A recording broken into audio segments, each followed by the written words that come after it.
Qué barbaridad, señores, qué barbaridad. Cuando yo escucho, señores, personas hablando de la Biblia con respecto a lo social, entonces nos damos cuenta lo perdido que estamos a involucrar la palabra de Dios y lo social y también lo intelectual o nuestra propia inteligencia a interpretar algo. Me mandaron un video que hablaba del matrimonio, que ella expresa que cuando usted comete adulterio, eso le da a usted la facultad de usted poder divorciarse. Sin embargo, en la palabra de Dios aquí, cuando van a Jesús a atentarle, lo dice textualmente, atentarle contra el matrimonio, Jesús dice, en el principio no era así, porque le preguntan por qué Moisés permitió, escuche bien, ¿por qué Moisés permitió carta de divorcio? Y él le responde por la dureza de su corazón. Oiga bien, fue Moisés quien lo permitió, no es que era permitido.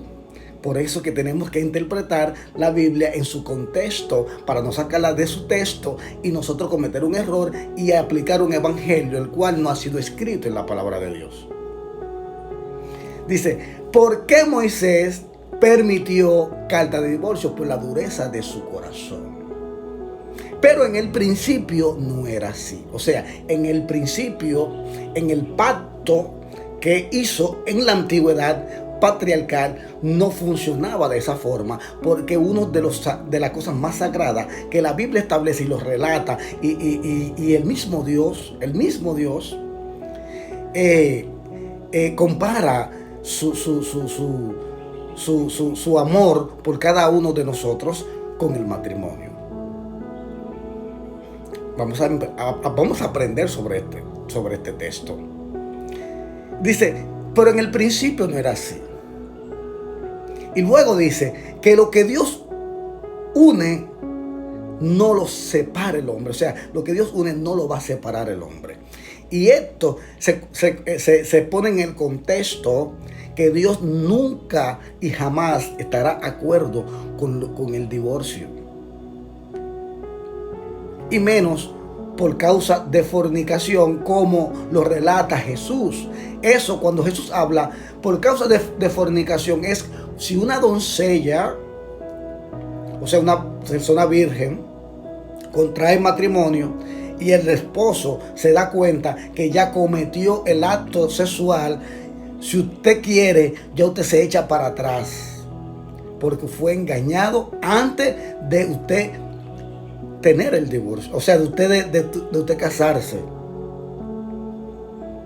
Porque también es bueno saber el contexto histórico y uso y costumbre del pueblo de Israel, para usted entender esto. Si usted no tiene, señor, esta facultad en su entendimiento y formación de la escritura, de usos y costumbres del pueblo de Israel, usted va a estar hablando de su propia interpretación y de su propia experiencia.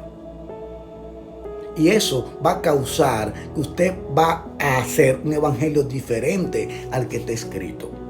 Y va a aconsejar de acuerdo a sus experiencias, de acuerdo a su propia interpretación. Y eso está mal, porque usted puede destruir un hogar, como han hecho muchísimos evangélicos que andan por ahí hablando supuestamente de parte de Dios y de que ellos están investidos del Espíritu Santo, y han destruido muchísimos hogares por no interpretar la palabra adecuadamente. Y personas como esta que están dando estos mensajes tienen que tener cuidado. Tienen que tener cuidado. Porque es justo que nosotros hablemos con propiedad. Y es justo que enseñemos la verdadera verdad de la palabra de Dios, que es la que transforma, que es la que eleva en la conciencia, que es la que realmente va a transformar la historia de cada persona que te escuche. Pero si no es así, seguiremos siendo piedra de tropiezo para todo aquel que nos escuche.